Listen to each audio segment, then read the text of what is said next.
everybody. It's the NBA Guru Show. I'm Zach. This is Naf.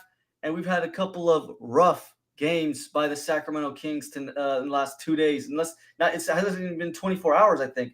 I guess it has. It's been like 27 hours. But basically, Kings back-to-back, losing to Boston by 20, losing to OKC Thunder by 16, 121 to 105 tonight.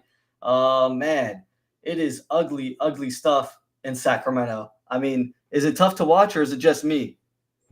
Yeah, I feel like we haven't been on in a while. So, we've missed a few games here and there. But yeah, I mean, playing the Eastern Conference number 2 seed, former NBA champs, and then the best team in the league in the West, at least back to back, is not an easy task. But yeah, no, it's not looking good for Sacramento. We've been over this. I mean, we could talk about today's game, but you could clearly tell it's night and day between the two ball clubs, and you could see that today. We had a third quarter that was the only bright spot today when we outscored them 39 to 25. But other than that, it was ugly, ugly defense. They scored 52% today compared to ours 41. We shot three pretty well. Yeah, 23 from 48, 48%. We're happy about that. Oh, wait. They shot 19 for 32 and shot 60% from three almost. So that's not insane. It's just, I mean, once again, it's the same thing. Yeah, we've come on here and we talk about how it's like Groundhog Day, man. 3-point defense. It's the same thing. Usually we see 42%, 40%, 44%. Today we saw 60. So I mean, and the OKC Thunder were up 10 we're up 10 the first quarter, and they had like 7 turnovers or something. Yeah, so, they alone had like 4 or 5 turnovers. So, I mean, I actually think they played them. I mean, he ended up with 32 points, but I think they played them very well. But yeah, like you said, 60%, and they were missing J-Dub, Aaron Wiggins, Casey Wallace, some of their best 3-point shooters. So, I mean, if you're giving up 60% 3-point percentage, you're not going to win those games. I mean, you had that third quarter where the Kings were hit like eight threes. Yeah, Keegan Murray himself. Yeah. Had I think like 5 or 6, but that was like a mirage. I was like in the desert, man. That was like a mirage. You see that water bucket. That's what that third quarter was, man. It was just a little tease, like maybe we could get back in the game, but I mean, let's be real. The better team was OKC. Yeah. It was just one quarter where the Kings they just had a run where they hit their threes. That's all it was. They were never really gonna beat the Oklahoma City Thunder. No, their defense is too good, and Keegan Murray was the only bright spot. Honestly, he made 9 from 13 from 3, which is insane. He finally had a breakout game. He hasn't had more than 5 threes this year in a game. Today he had 9, and it was his highest scoring game of the season with 28. So he had 3 blocks. He played good D as well as he can. Sabonis was a dud today, 3 for 12. Was awful. Yeah, couldn't make a shot. It was one of those games for him. Took a lot of mid-range and threes today, and just couldn't make anything against Arkansas. You also have to count. He came back. They said 10 days. He came back in 7 days, and he played 38 minutes on a back-to-back. So it was probably just a little bit of wear and tear from that injury. But still, I mean, it was not pretty. Those threes were short, obviously. Yeah. Probably didn't have his legs under him. I don't even know why he was taking them. But yeah, that's a problem with Sabonis. He can't stretch the court like that. In a team against OKC, you almost have to. Yeah, and it's rough. Zach LaVine, man, like he's just continued to have a tough stretch. And I don't know if it's for personal reasons, what he's got going on, but 19 points, 7 for 16 shooting, 4 from 11 from 3. But the big number, I always see it. If I see it every game in the last couple of weeks, it's rough. It's plus minus. Yeah, minus 31, man. I mean, that's not even close to the second worst is Jake LaRavia with minus 16. I mean, everyone else is like a minus 10. Yeah, like you said, I mean, it could be personal reasons, but there's personal reasons. Then just sit out, man. Like, don't play. But if you're gonna play, then we're gonna criticize your game.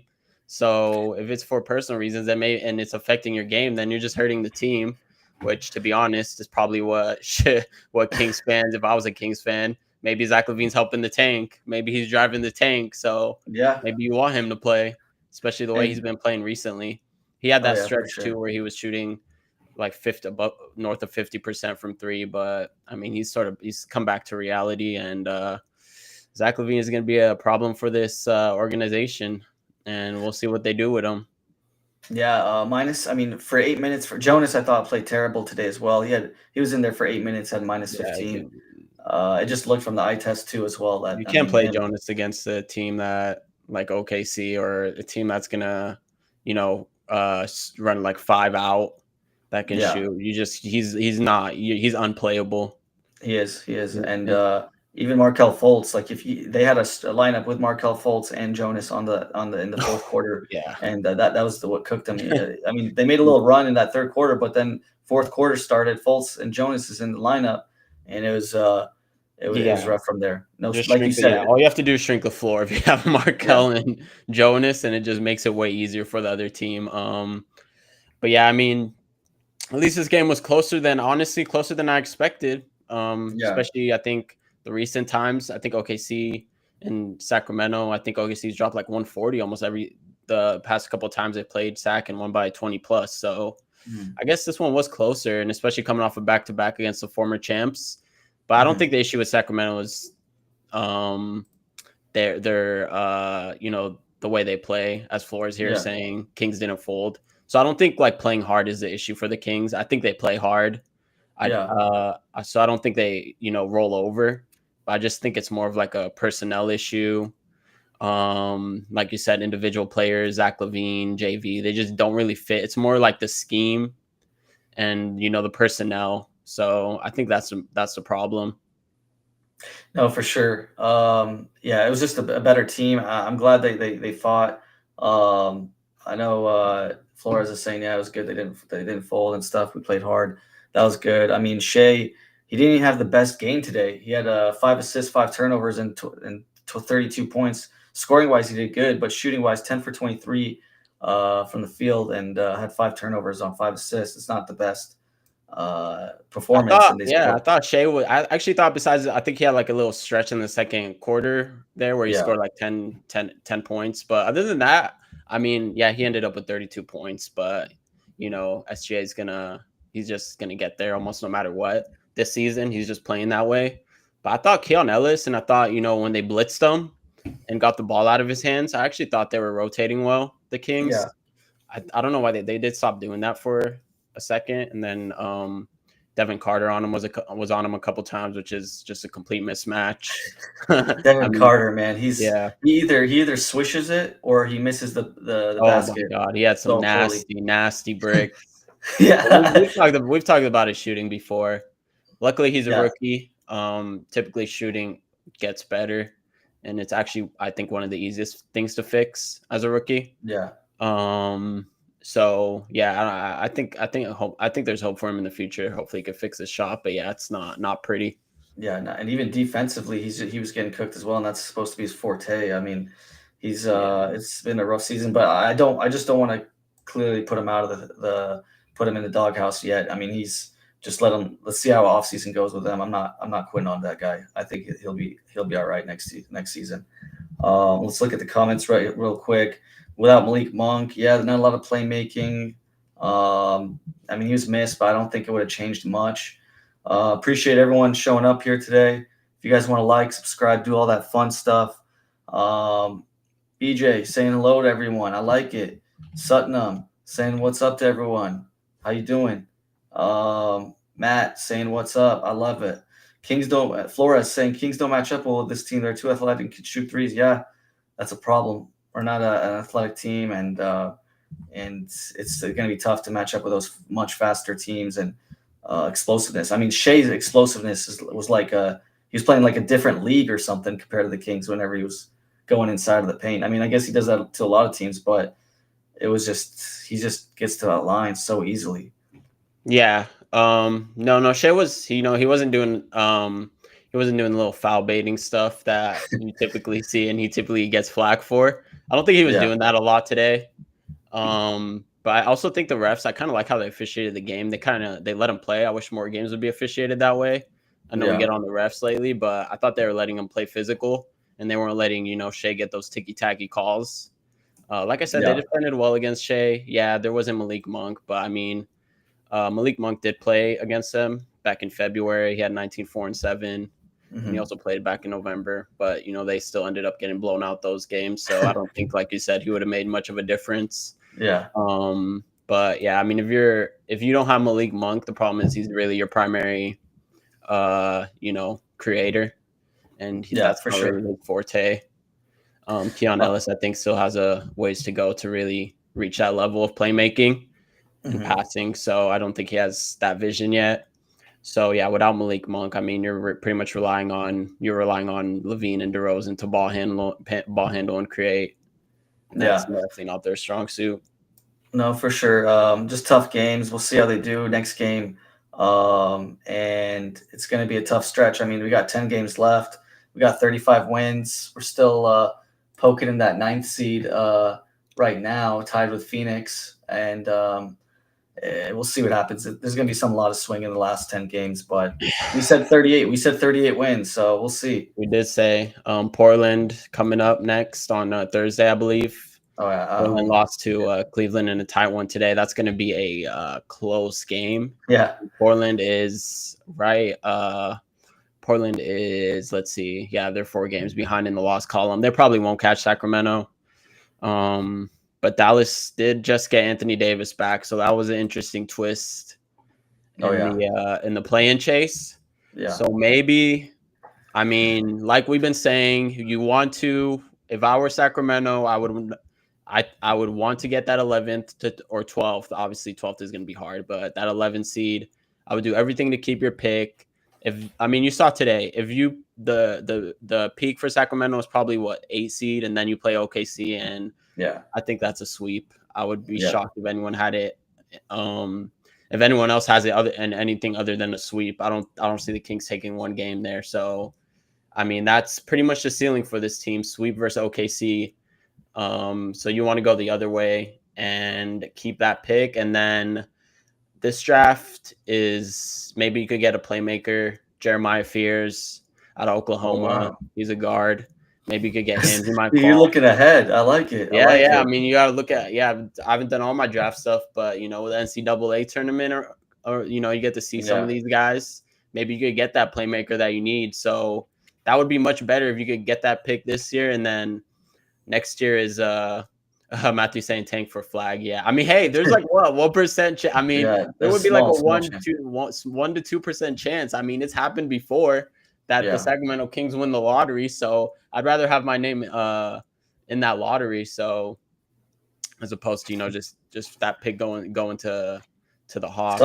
Suttonham's thinking opposite. He wants to. He's not giving up on it. He wants to do some. Looks like he wants to do some lateral moves. Give it another shot for next year.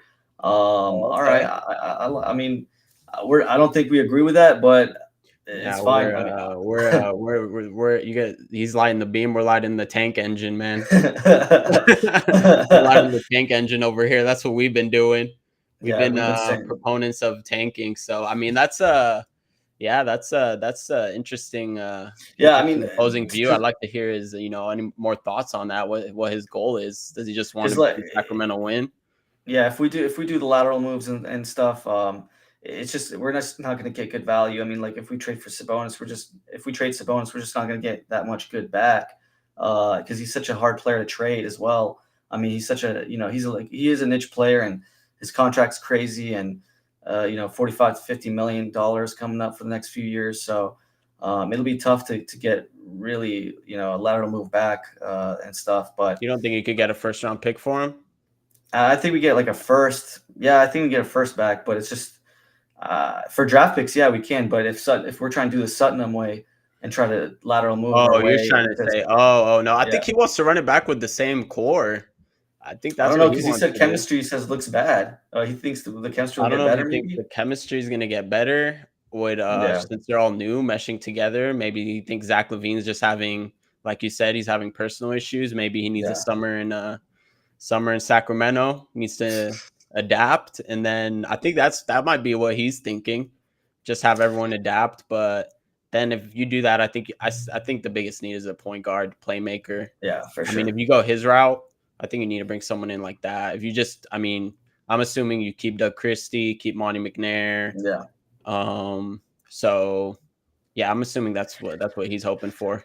And you know what? Let's just get to it. Let's just get to it right now. The topic of the night is Monte McNair. Is he good? Was he bad? Should he be gone?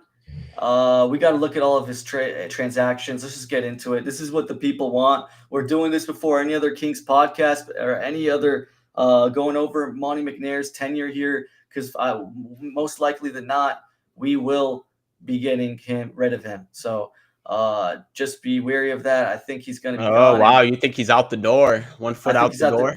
I think he's at the door. And when we're going through all of Monte McNair's transactions, we're going to pretend that it is him, fully him. I know people say there's going to be some transactions that it's Vivek, and and he was the one that did it. But just for the sake of just being consistent with every transaction, we're going to go through as a Monte McNair pick. So.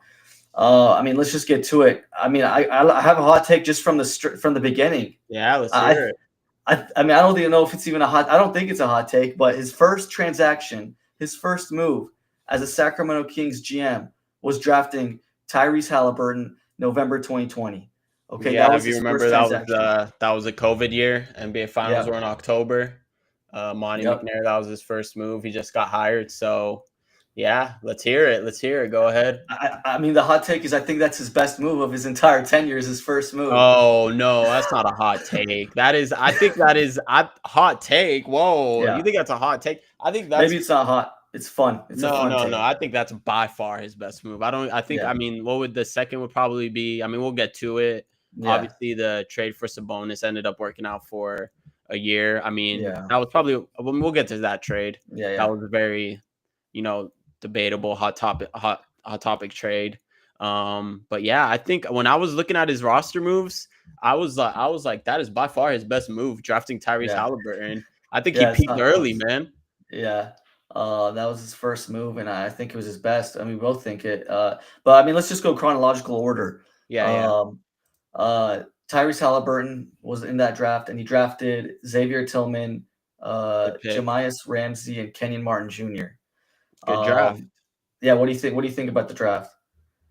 Honestly, that's probably an A draft. If you look Yeah. at Tyrese Halliburton, I mean, a lot of the, I think a lot of the people at the time actually was surprised that he fell that low. So for him to snatch him up, that was a good move. And at the time they had Fox, so it was not an easy choice. Hmm. Obviously, we'll see later down the line. Maybe he did get a little point guard heavy, Hmm. but I thought the Tyrese move was a great pick. I mean, Xavier Tillman ended up being a good role player in the league. He played on those Memphis Grizzlies, has those playoff performances with Memphis, and then KJ Martin himself also not a decent role player. So I mean to hit on 3 or 4 picks, Yeah. that's probably his best draft, I would say. Okay. And then next day, he traded Xavier Tillman for Robert Woodard and a 2022 second round draft pick, which turned out to be Isaiah Mobley. And that's Um, where it starts to go down. And this is where it starts to go downhill for Monty McNair. Xavier's still a solid player playing to this day for Memphis. You know, he had some good years there, and he's gotten good minutes. I mean, he's nothing crazy or anything, but he was a solid piece. Yeah, it was a solid piece. I mean, like you said, they traded for Robert Anthony Woodward, who's not even in the league anymore. Right. And they got a second round pick who ended up to being Jabari Walker, who ended up going to Memphis. So yeah, I mean that was not a good move. And then he also ended up, I think, if you want to say his next move. Let's see, Pageman. Why would you take Tyrese when you have Fox? Was he playing best player available? 100%. I think he was playing best player available. He knew at Fox, but he got lucky to even have Tyrese in his hands like that. That was an insane luck. Sometimes you got to be lucky, but he took best player available and it worked out because it got him Sabonis, Yeah, yeah, one of our best assets. And I yeah. mean, Tyrese was the best pick in that spot where all from everything that McNair had available. I mean, it wasn't even close. Yeah, no, Tyrese was definitely the best pick, and it's not like the NFL where you're just drafting for need. I think in the NBA, the move is typically to go best player available, and you just hope it works out. Right. you put 5 of them on the court and just hope it meshes. Obviously, it didn't end up working out. 2 ball handlers. Like you said, he ended up trading him on his rookie contract for Sabonis, who they ended up having to pay later. But yeah, if you look at the draft, I mean, the players drafted Yeah. after Tyrese was Kyra Lewis, who went 13th. He's been in and out of the league. He's been going back and forth between the G League and the league. I mean, Aaron Neesmith, he's out in Indiana. Cole Yeah. Anthony, Isaiah Stewart, Pokochevsky, who's not even in the league anymore. So I mean, the best players drafted after Tyrese were Tyrese Maxey, who went 21, Yeah. who's probably was probably hands down the best player after Tyrese, but he's a point guard as well. What would you say, like, for when a GM picks? Like, it's unfair to say, all right, we had the 10th pick, and then, at the 31st pick was Jokic, and we should have picked him. That's 20 spots away. What's like a fair amount of picks away that we can be like, hey, like you could have, he was around where you were, and you should have considered him more.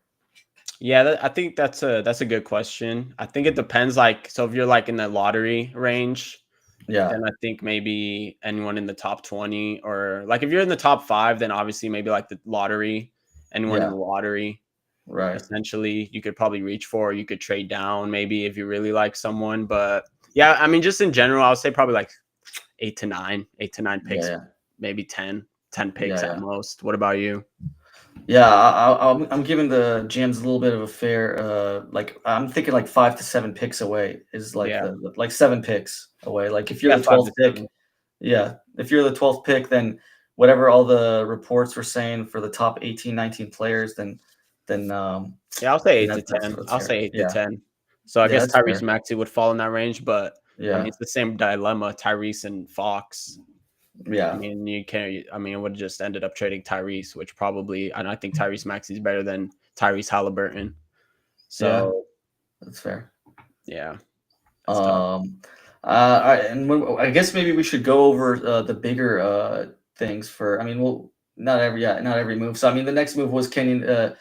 We traded Kenyon Martin Jr. McNair traded Kenyon Martin Jr. in November 2020. Also, Yeah, for cash and a 2021 second round draft pick, which was Luke Garza. I mean, Kenyon Martin's still a solid role player, and that doesn't get too many minutes, but I mean, he's still in the NBA compared to Luke Garza.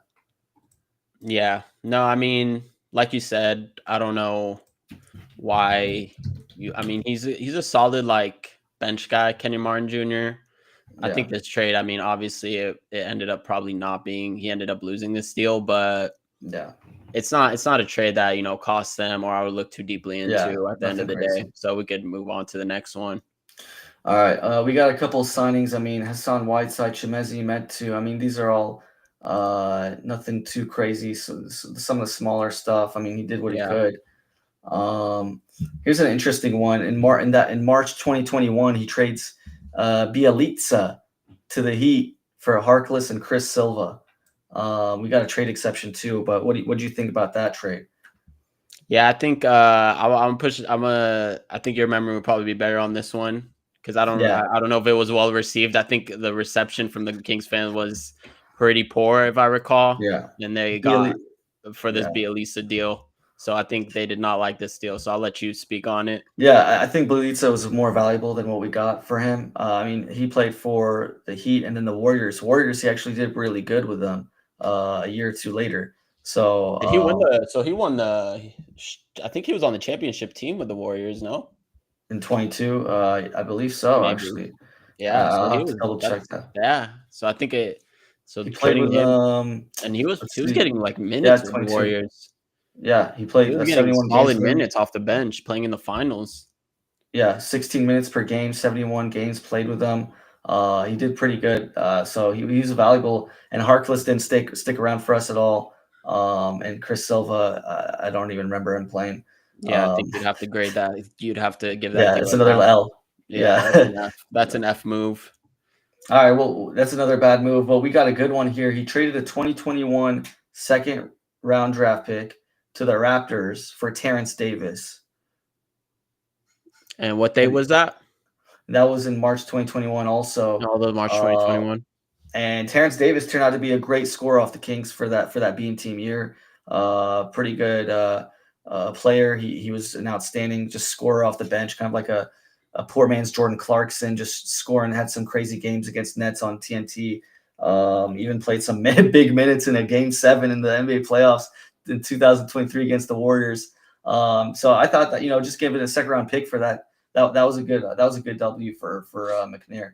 Yeah, that was a good move. That was definitely a good move. Terrence Davis was a pure scorer from what I remember. He was a bucket getter, could get his own Mhm. shot.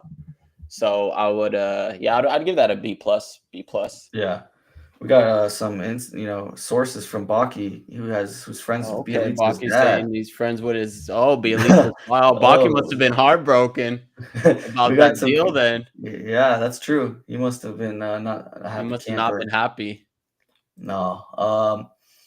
Let's see. Here's another one. March 2021 traded Corey Joseph, a 2021 second round draft pick and a 2024 second round draft pick to the Pistons for DeLon Wright. I can't. I think Mm. that I mean, and DeLon Wright was traded like a few months later. He did not last with the Kings. Didn't Yeah, play he got traded in well. August 7th to the Atlanta Hawks. Yeah. I mean, yeah. He just here's a common theme that we're gonna see in a lot of McNair's trades: throw in second round picks like willy nilly, like it's candy. Like I mean, it's Halloween from him every time he makes a trade with second round picks. Stop trading your second round picks, man. I mean, Yeah, they're this guy. useful, especially Yeah. in the new CBA where they're way more useful now. He's trading them like crazy. I mean, that's I don't know why he's been so careless in his second round picks in his whole tenure, man. Yeah. This is just the beginning of them. Yeah, that's a good point. You can already see that trend here where he's just getting rid of second round picks that are hitting too. Xavier Tillman, Mhm. Kenny Martin Jr. And then, but like you said, that might be I know we said we're gonna pretend like this is all Monte McNair. That might be a win now. These might be win now. You know, I'm GMing for Mhm. tomorrow move. So that's why he's getting rid of all these second round picks. He's got that pressure on him to win now. So he's trying to get win now players. You see him training for Terrence Davis, DeLon Wright, bringing in Tristan Thompson, these older veteran guys that he was probably hoping they could win now. He's probably thinking, what am I going to do with you know, KJ Martin, young Xavier Tillman, Right. instead of just sticking to his scouts and sticking to his guns and letting these guys develop. Right. No, I agree. I agree. And let's just get to the next draft in July 21. Because we could be here all day with every transaction. I mean, No, there's so no, many yeah, transactions for the we'll just Kings. hit on the big ones and the draft picks. Yeah. So we got Davion Mitchell at the ninth pick and Keta with the 39th pick.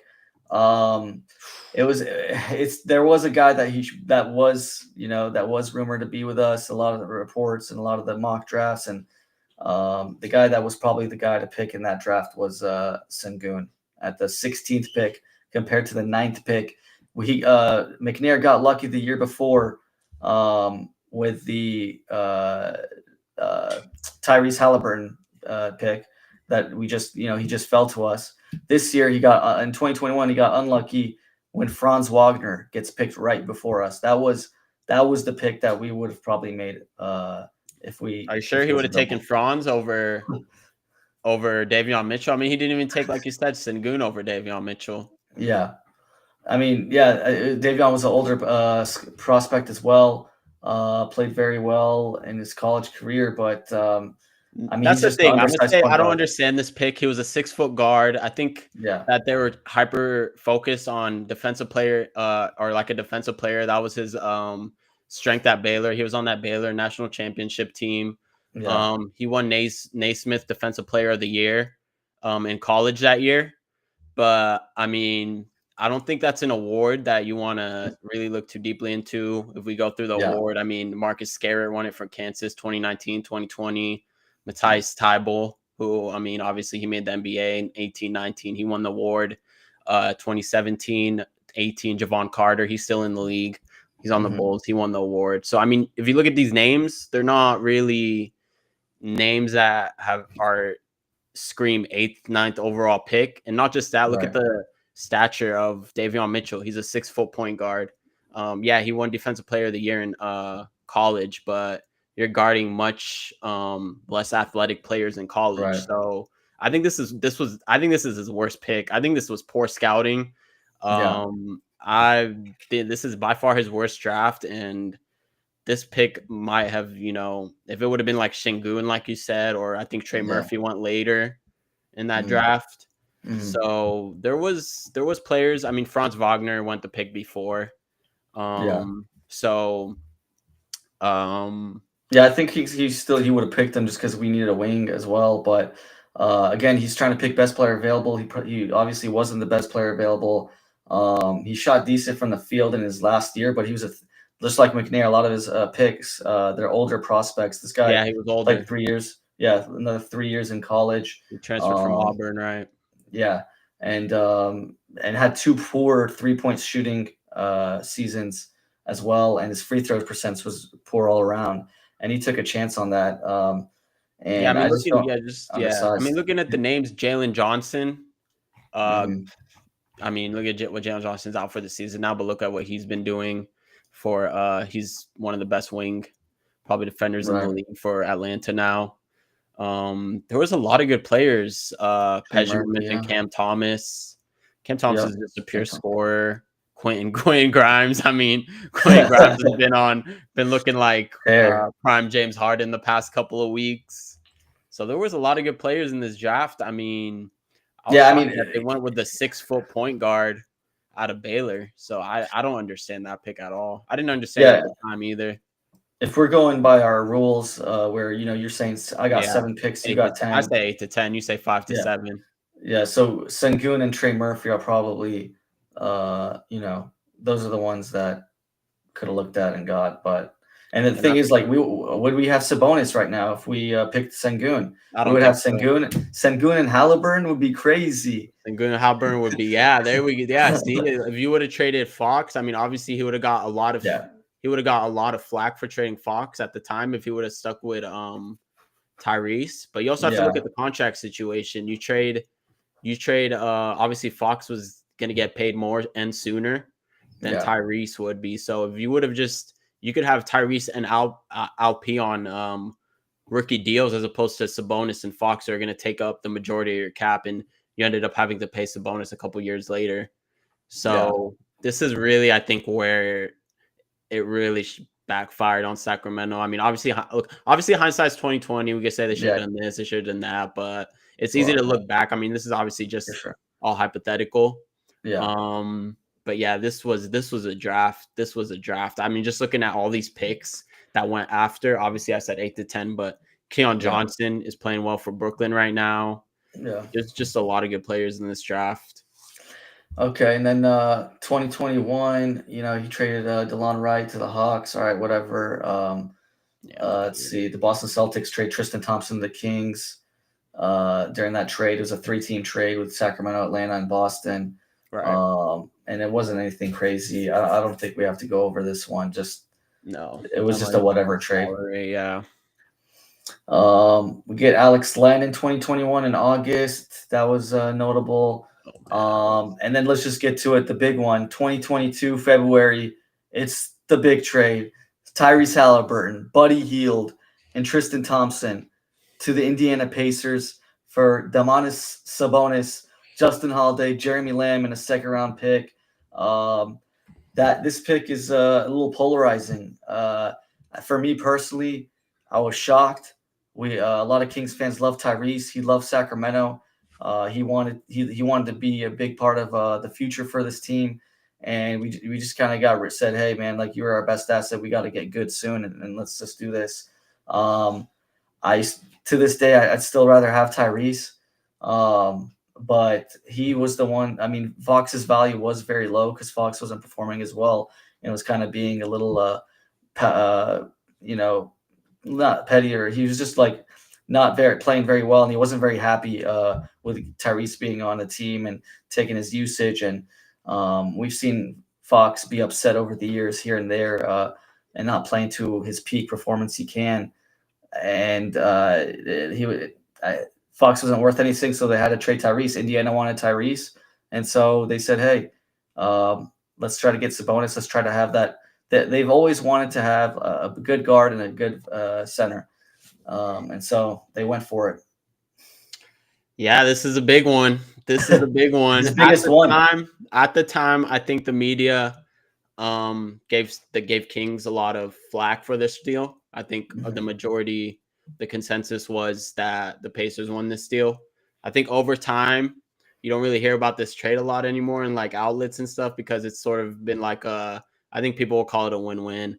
I would be curious to Mhm. hear what Kings fans thoughts are, if it's like Yeah. 50-50 on this deal or if it's like polarizing deal between Kings fans, if they would have rather kept. I mean, you said you would have rather keep Tyrese instead of trading for Domas.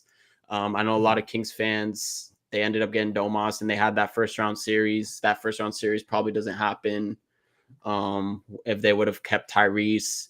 I don't Yeah. know any other deals. Obviously, we don't know what other deals were on the table, what other players they could have got for Tyrese. But yeah, like I said, I mean, this is a big one.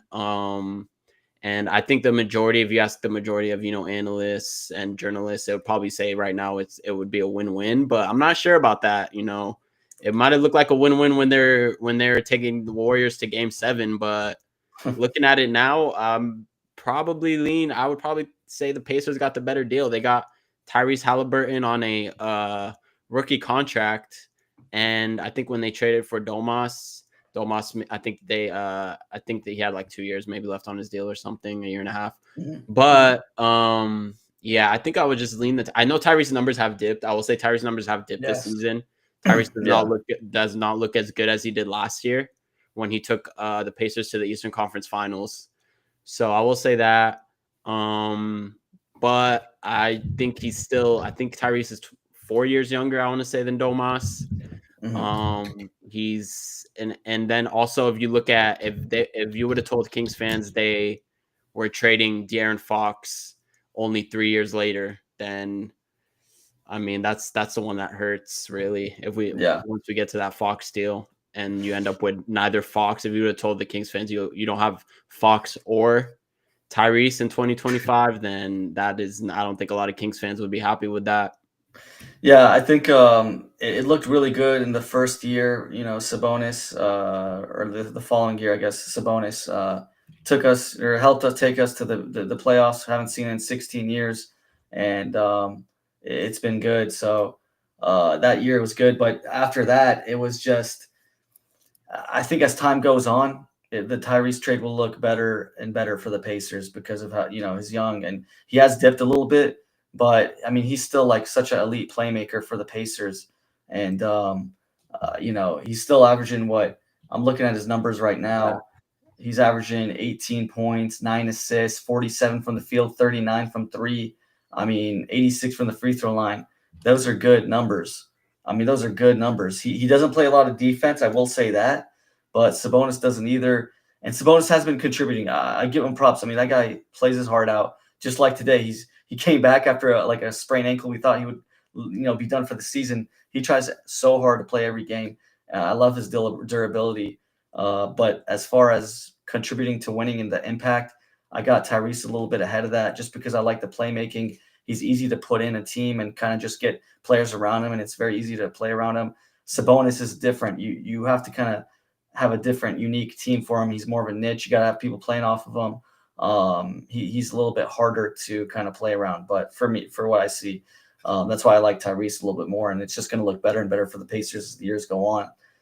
But we never know if he was pressured. Monty was pressured to start winning now, and it was on the table. He Yeah. had to take it, but yeah, Yeah, this not was definitely a win didn't now love it. move. Yeah. You wanted to accelerate the window of making the playoffs. I think Tyrese was just too young and obviously the fit with Fox wasn't the Hmm. best. So, yeah, so they want to bring in a big, like you said. And Domas has been good. He's probably been better than Tyrese in a vacuum this season. He's averaging, Yeah. 19 points, 14 rebounds, 6 assists. But he just doesn't, like you said, there's just the playmaking isn't there. He doesn't stretch the floor like Tyrese, which is what the Kings, I think, need right now. So I think, like you said, if we revisit this in 5 years, I think it will be, majority will say that the Indiana Pacers won the deal. This is something I gotta bring up here. Would Malik be signed if we still had Tyrese? That's so hard to predict, but I will say this. something that we forgot to mention Yeah. is that Bogey Bogdanovic. We Oh did not yes. re-sign him. We did not re-sign him. We didn't even give him an offer, and he just left for nothing. We didn't get a sign and trade. We didn't get any assets back. And Atlanta gave him, I think, a 4-year, $72 million contract. Didn't get anything better. So if we kept Bogey, I don't think we would have gotten Malik. But because we got rid of Bogey, and I think that gave us the outlet to get Monk as well pretty soon here as we Yeah, keep like big going. cash on that Bogey. That was also Yeah. a terrible move to let him walk for free. Yeah. So If that you is have an asset, also you got to keep. Yeah. If you have an asset, you got to keep them and get something for that asset. exactly. That is definitely another. That's definitely a terrible. That was definitely one of Monte McNair's worst moves. Yeah. And another player that we'll bring up soon here that kind of was that probably we wouldn't have gotten Monk with. The Kings did a 4-team trade. There's so many players involved in this; it's hard to really say. But basically, the Kings traded Marvin Bagley. Is that right? We finally got him out of here to the Detroit Pistons, and we got Trey Lyles back. I thought this was a really good trade for Monte McNair. What we got in value for him, and we got also Dante DiVincenzo, Yes. which is crazy. I don't know that this is actually one of McNair's most underrated trades.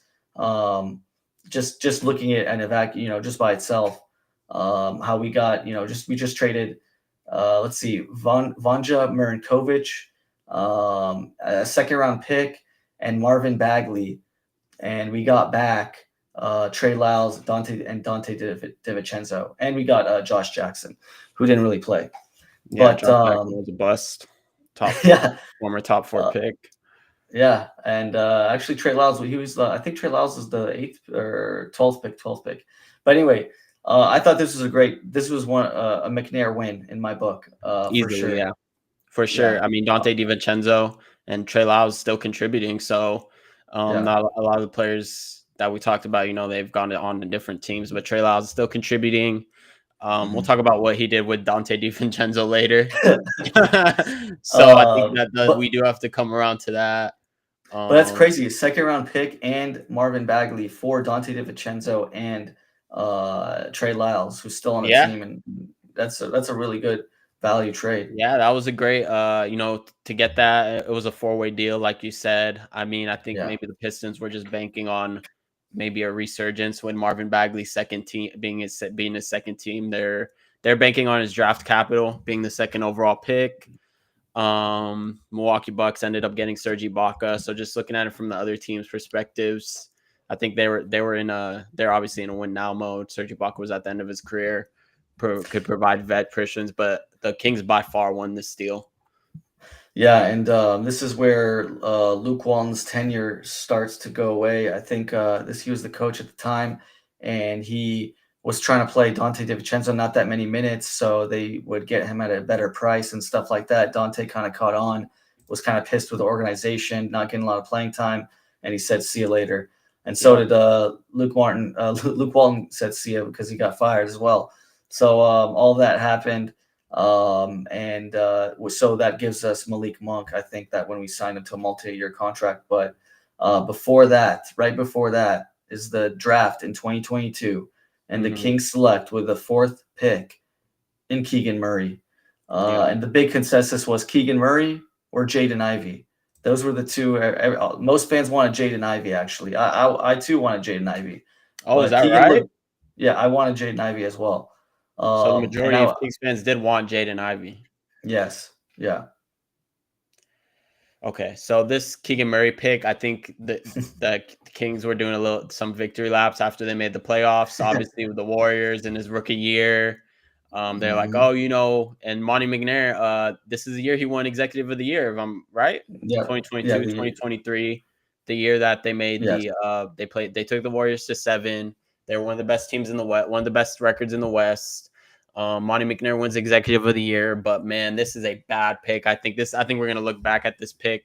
I think I like Keegan Murray. He has a special role in the league. He's a wing that could shoot threes and defend.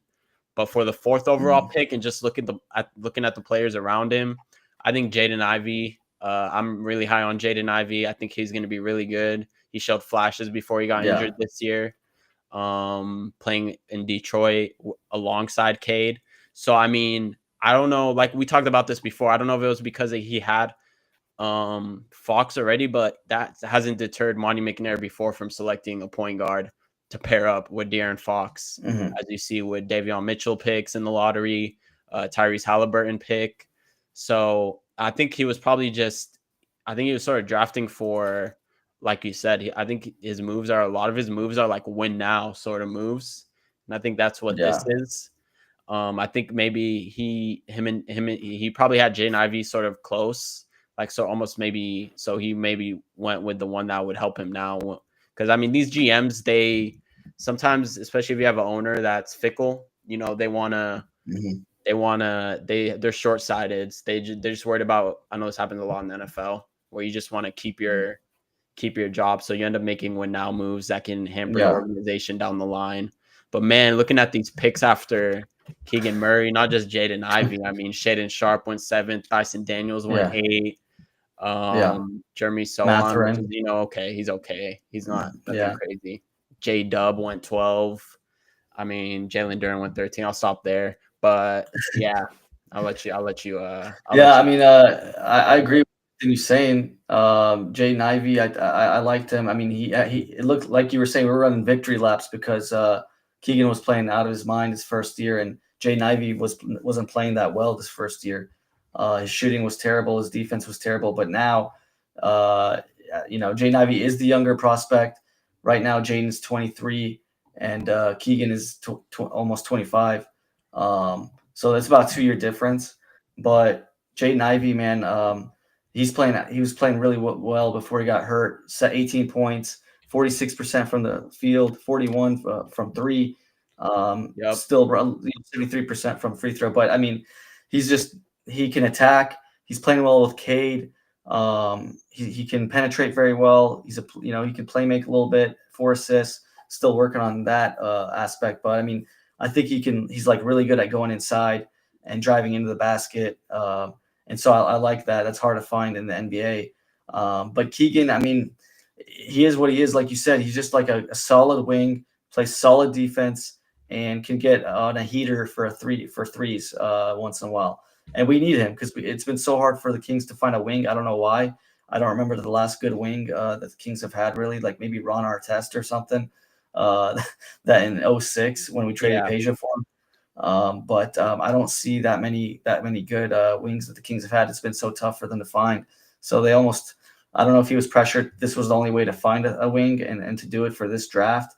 He had to go for it. And get an older prospect, maybe try to be win now with Sabonis and Fox. But it's tough, man. I mean, yeah, I would still rather have Jaden Ivey. I probably would have been upset the first year or two, because Jaden was slowly getting better. He wasn't that good in his first year, but He wasn't that. uh, Yeah, he was not good in his first year. yeah. So, but yeah, it's like the opposite effect. Like Keegan's been slowly declining, and and Jaden's been slowly getting better. But I mean, yeah. I mean, just put it like in a vacuum. If the Kings were to call Detroit and say, "Let's trade Keegan for Jaden Ivey," I mean, yeah, Detroit is probably saying no. I mean, most likely. true. But like you And said, he's you know, younger. Yeah, wings are those 3-and-D wings are sort of like the sort of like, you know, the golden ticket in the league right now. hot So I think commodity. Yeah. that's why Monte McNair leaned that way. But man, Jaden Ivey is just 6'4". He's got a good body frame. He's super explosive. He was Yeah. not shooting well, like you said, his rookie year. But Yeah. like I said earlier, with rookies, I think shot percentage and just shooting. I think that's one of the easiest things that you can improve on, Hmm. as opposed to like explosiveness or like wingspan, which Jaden Ivey has. He has that sort of, I want to say like his comp is sort of like Donovan Mitchell. I think that's a good comp Hmm. for him. Hmm. So I think that that's just, I mean, yeah, I think, yeah, wings are, like I said, the golden ticket of the league right now, but it's not easy to find a player with Jaden Ivey's explosiveness either. And especially, I mean, Yeah. to be fair, they didn't know you're going to trade. Obviously, if you knew you were going to trade Fox in a year or two Yeah. down the line, then that's a different story. And the Fox trade is another thing, another topic we'll get to. Yeah, it's those are good points. I don't know, like Shaden Sharp, like you said, it was could have been drafted. But yeah, this was I think maybe McNair thought, hey, like I haven't been getting a wing in a while. It's very hard to get a wing. I'm just gonna draft one right here, and I mean, yeah, well, potential wise, Ivy definitely wins, but Keegan's still a solid player, so No, he's a I good can't player. go Yeah, too hard. he's Yeah, not fourth overall in that draft. Not the fourth best yeah, player in yeah. that draft. All right. So next, McNair next move traded a 2022 second round draft pick. Isaiah Mobley was selected for Sasha Vezenkov and cash. Decent trade because it was. I mean, it's a decent trade, but it didn't work out in the end. Sasha was a failure when he came pretty much to Sacramento and didn't play that well and played no defense. Didn't really look like he was an NBA player with couldn't keep up athletically and just He looked was a flat footed. And yeah, I just didn't think he was. Well, he was a Yeah, EuroLeague MVP, I think, right? yeah, he was very Coming hot in the over. EuroLeague. Yeah, EuroLeague MVP. They're trying to get that Luka Doncic Yeah, make up rebound. for it. Yeah. Oh man, Pageman's trying to make us rush here. We're getting there. This is the Don't fun worry, there part isn't because many moves after. yeah, There ain't many moves to talk about. yeah, McNair pretty much stops here pretty soon, so we're getting there. Um, Then we traded Jaden Hardy to the Mavericks for a second round pick and another 2028 second round draft pick. Jaden Hardy, a decent player for Dallas. Yeah. Jaden Hardy pick was a great pick. Yeah. Another player that Sacramento can probably use now. So he was on the Dallas Mavericks, he did get minutes in the NBA finals, so as a rookie. So I think he's still growing, but that was a good pick, and that was not a good I mean, we'll see because he traded, I think, Yeah. for a 2028 second round pick, right? Yeah. So we'll see who he selects with that pick. If I mean, he's not going to be probably. I'm assuming Monte McNair is not going to make that pick, Yeah. but Jaden Yeah. Hart's a good player. I don't understand why he traded him away for pretty much pennies. So that's a Yeah. bad move in my opinion. All right. Then in the next one of the a big move here, Kevin Herter for a first round pick that's protected, Maurice Harkless and Justin Holiday. Um, Looked good the first year. After that, it went downhill, and now we hate it. And we got rid of him with the Fox trade. And I thought I liked Kevin Herter a lot, and I actually liked the trade because I like Kevin Herter. We needed shooting for Fox. We needed Fox to have some people to pass to get some shooting for, and we just couldn't find any good shooters. And Kevin Herter was perfect. I thought he played okay defense in Atlanta, but he turned out to be a very bad defensive player. And then started not shooting, which is why we got him here. So I don't know what happened to him. He was excellent the first year, and still never forget that Utah game where the whole crowd went wild when he made a 3-pointer in the last seconds of the game, and it almost broke the noise meter or noise for the broadcast. But man, it's tough to see this one not go well, and we're still paying for it now. Basically, maybe this year, Yeah, this season. yeah. This one hurts. This is an awful trade. You're essentially traded if you do make the play in this year, you essentially trade a first round pick for Kevin Herter, which is not, I mean, not a good deal no matter which way you look at it. So to give up that first round pick for Kevin Herter, who you ended up dealing the year that the pick might convey, it's just an awful move. Another awful move by Monte McNair, which there's been more awful moves we talked about than good ones. Yeah, a lot more bad than good. Here, quick one. Sam Merrill. We actually signed him to a multi-year contract, and now he's playing beautifully for the Cavs. Uh, wish we kept him. I mean, he's shooting lights out for the Cavs. Really good, like spot shooter. He's shooting. I think. I mean, this year's yeah. I mean, he's a 38%. Let's see, what is he Was he career wise? undrafted? Yeah, 38%. Yeah, I think undrafted. He's a good, yeah. He's a Let's see. sniper. Actually, no, sorry. In the 2020 draft, he was selected 60th overall. Oh, he was the last pick. Okay, Yeah, that's a good and move. 38% from 38% from three his career. I mean, yeah, it's just a small move, but like he's been playing well and just kind of tough that we couldn't keep a guy like that. But now we have a lot of blanks all the way up to the draft, basically the 2023 2023. Yeah. draft. What do you think about the trade where we traded basically Rashawn Holmes to give away to Dallas, and they said, and then we said, hey, you can have our first round pick for taking Rashawn Holmes. Yeah, what was up? Was Vivek strapped for cash, man? Did he need the money? I mean, why would you make that deal? Cash I, consideration? I I don't get it. I was just jaw dropping for that one. Sabonis. I don't know if they were. This is the year that we signed Sabonis to for his contract, and I don't know if like they were trying to make room for it. I think so. But still, like you can't just be giving up first round picks like that. They're valuable pieces. Yeah, I mean, that's yeah, I think everyone can agree this was a unanimously trashed Yeah, at the time. this is a big L. Big And L. Big L, and looking back at it, it does not look any better. So I mean, yeah, I mean we're seeing a trend here with these Monte McNair moves. Yeah, you could say some of these moves aren't all on him. You could blame the owner, but I mean, this is not he's not building up a good resume right now as we run through this, and this is Yeah. also another one of his worst moves. 2020, and then around that same time we traded for Chris Duarte. We traded 2 second round draft picks for him. Again, we've been talking about this. He's just throwing away second round picks like it's nothing. I don't like that, and it's just another big L for that one. I mean, uh, there's not much to say about that one. Duarte didn't play that much. Yeah, I don't know if he was And hoping because Duarte was also a high lottery pick, I think, yeah, but with I think he was Sabonis, taking he a played. yeah Yeah, he was taking a flyer on him, but 2 second round picks is it's a lot. 2020 and 2030 second round pick. It's a lot. I would, yeah. I mean, these are And moves that you kind of make when now, like you said, like I said earlier, you feel like maybe your job's on the line. I yeah, mean, why does Monte McNair care? He's not going to be here in 2028, 2030, yeah. probably. So why not take a Man, flyer on a young Chris Duarte? it's so bad, man. I mean, Chris, like, I kind of thought he would be okay, but trade 2 second rounds was a lot. And he thought like he could be a flyer with like Sabonis because he played well with Sabonis, but it is what it is. We signed Sasha Vezenkov to a multi-year contract. I think it was like 3 years for like 7 million each or something. That didn't pan out well. Had to trade some second-round picks to get rid of him. Let's see.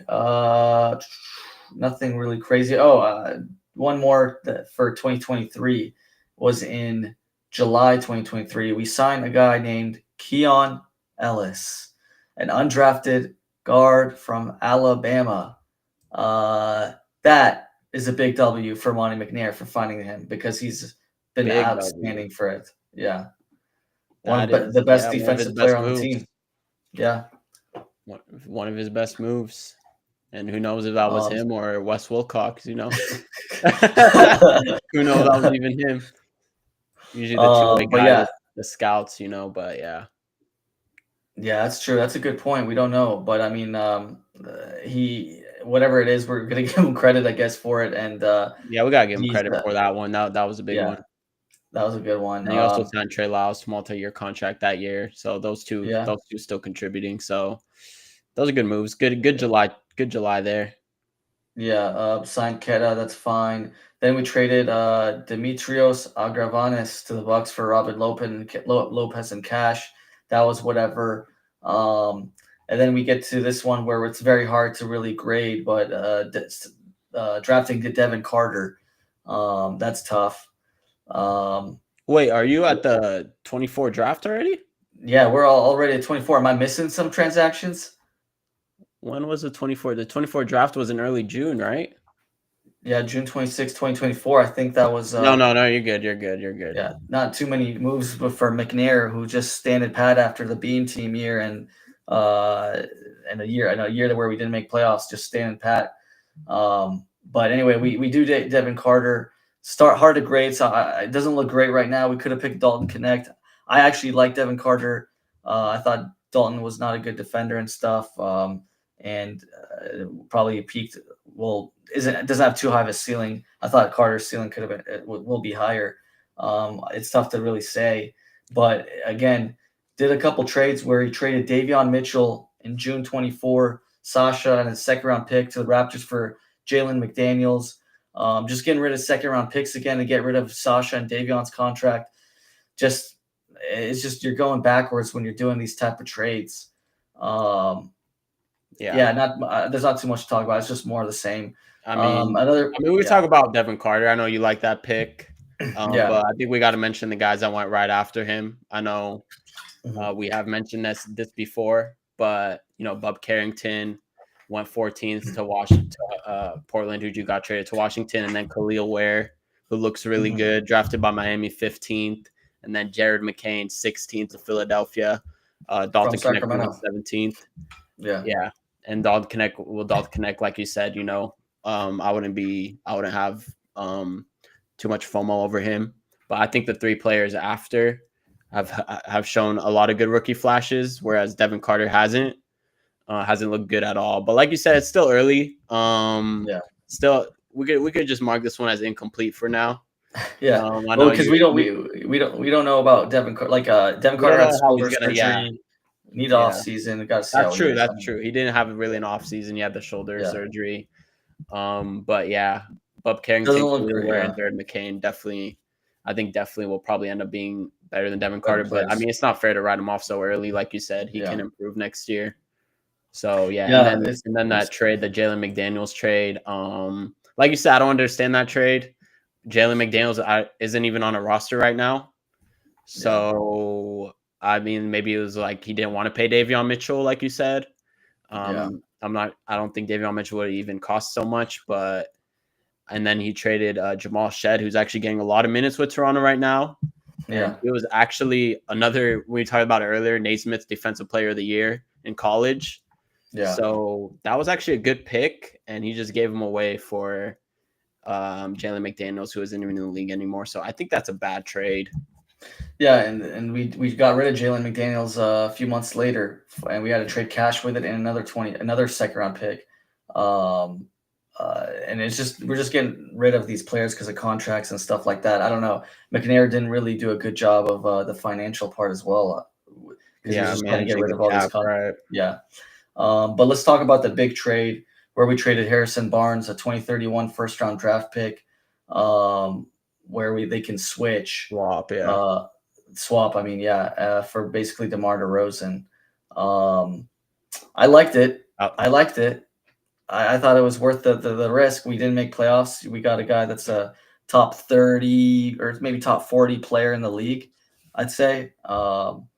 Obviously defensively, we're going to be a little bit declining. I think Harrison's probably a little bit better at defense just because of his size and stuff. But I think it was a good play just to go for it, and because we needed another scorer other than Fox and Monk. So I thought it was a good pick. I thought it was a good trade. Okay, so this was a 3-team trade. Do you think that maybe they gave up too much? Because they gave up a 2020. Sacramento gave up a 2025 second, a 2028 second, Chris Duarte, Harrison Barnes, whatever, and then like you said, the 2031 first round pick swap, which That's in 2031 that might hurt in 6 years. That's a long time. So San Antonio has a pick swap option. So obviously, if that just means if the Kings have a better pick than the San Antonio, that pick will go to the Spurs. Better start rebuilding now before so we can be good in 2031. We got 6 years. Let's go now. You won't have your pick if it's and I mean the Spurs have Wembanyama, so I mean Wembanyama in 2031 might just be he might be at his peak powers.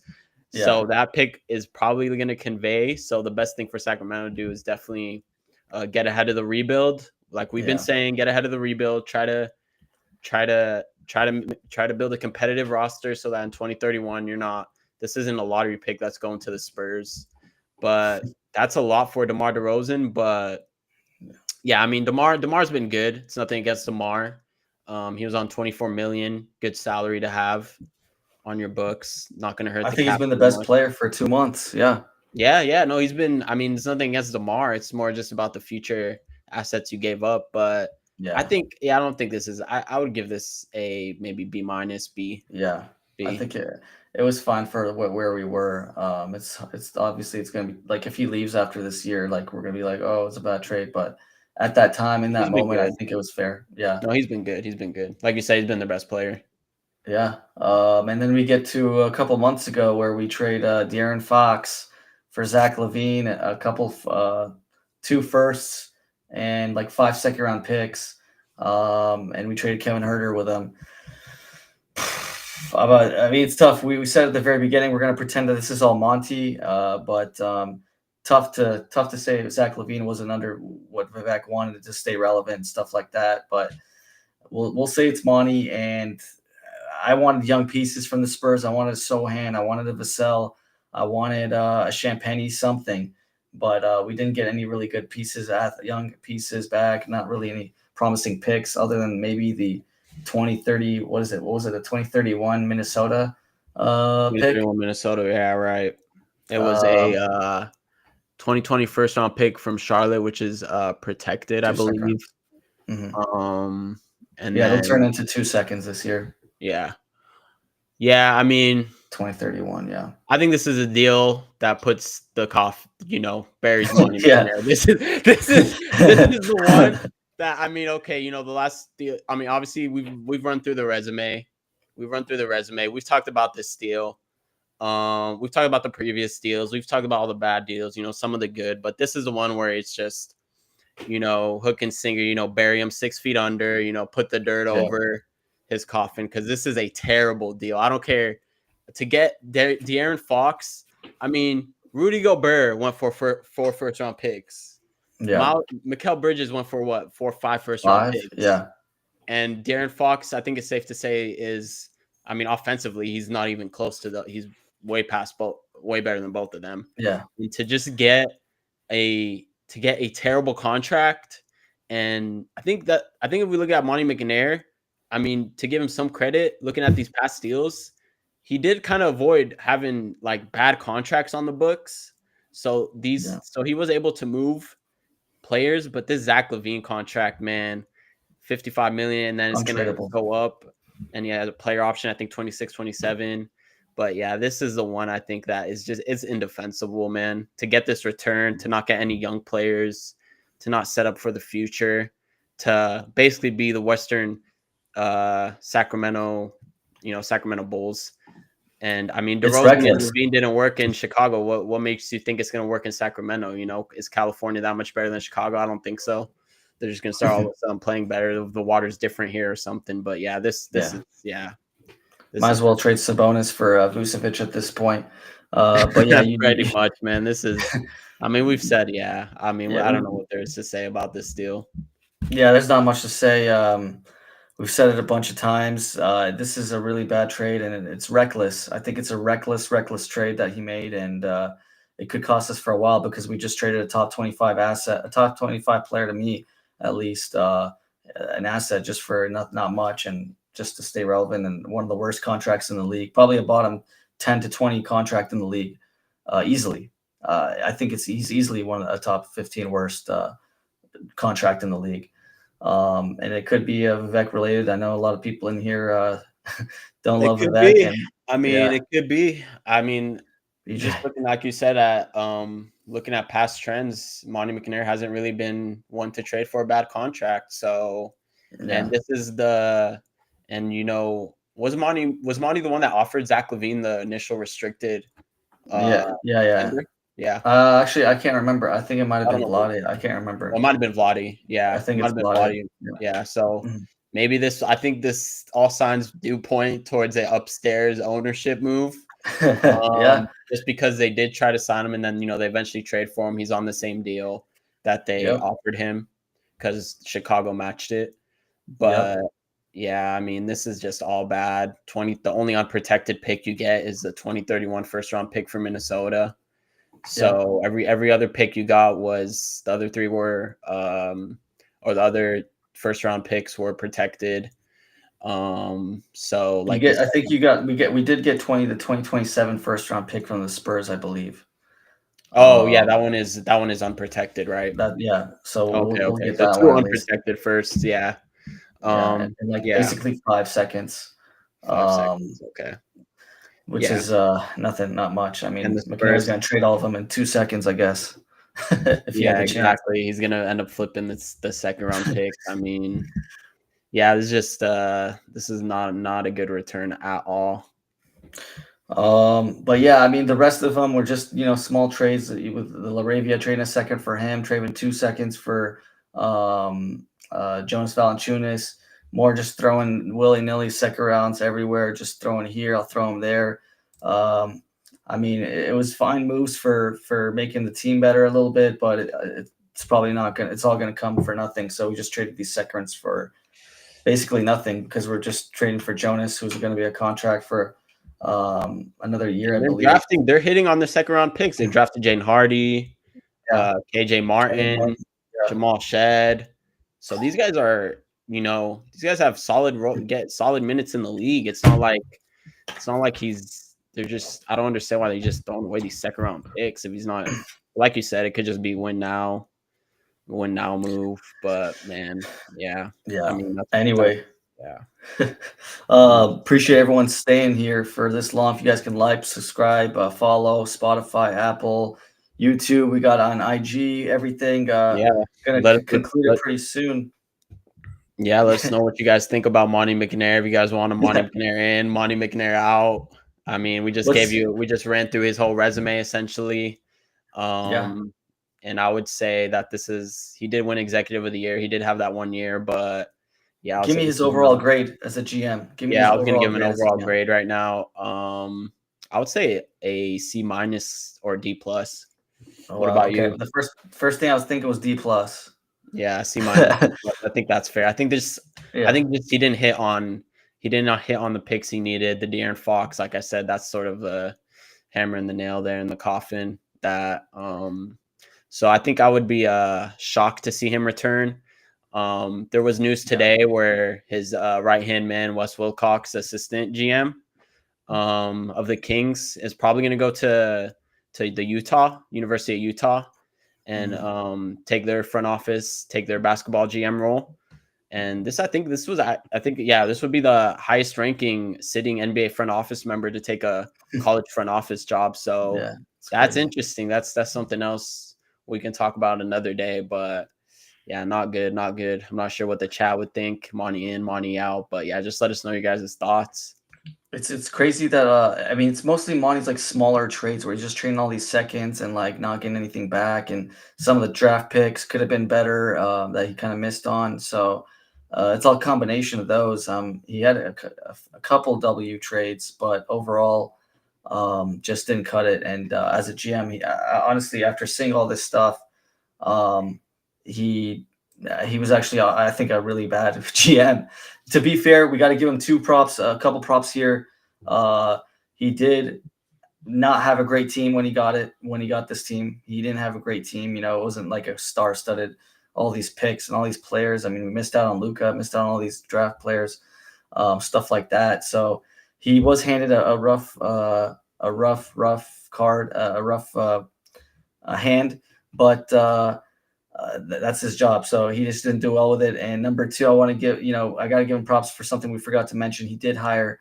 I mean, actually, I don't know. I don't know if it's props. Mike Brown. He hired Mike Brown, Yep. uh, coach of the year. So it did work out for I guess, a year. Another Coach of the year one. and executive of the year for Sacramento just 2 years ago. Yeah. Man, And that's crazy. Mike Brown obviously gets fired later on, and we signed him to an extension that's also under McNair's belt. We gave him a 3-year, whatever, 30 or something like that, where he's getting 30 million. So that's also on Monty. To be fair, I liked Mike Brown. I wanted to stay, but it went all downhill real fast. But Yeah. I mean, Bob's saying it's Vivek, but I don't think the draft picks are Vivek. I think yeah, that's Monty. I mean, if you could yeah, say it's Vivek, obviously like firing Mike Brown, probably Vivek. Trading for Zach Levine, probably Vivek. You could sort of see, I think, which moves are sort of, you know, Vivek driven, sort of. yeah. He had his say in it. So, but I think the draft picks, I think he's probably hands off. I mean, wouldn't you say Vivek probably isn't he's probably not going to, he's probably not going to some city in Maine and scouting and Yeah. watching YouTube videos of these collegiate athletes and going to the Yeah. combine and stuff. So I don't think that the draft picks are all Vivek. Maybe I don't know. Maybe I'm wrong. I don't know. I'm not too tapped in. Or Yeah, maybe just I let me probably know what agree with you think. you.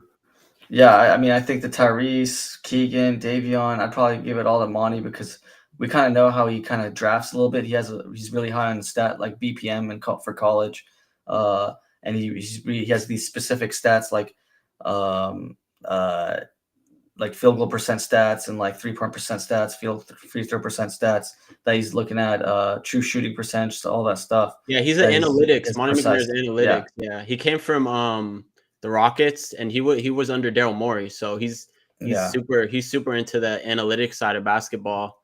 He just spoke out at the Sloan conference, the analytics yeah, conference recently. So yeah, you're right. I think he's heavily analytics driven.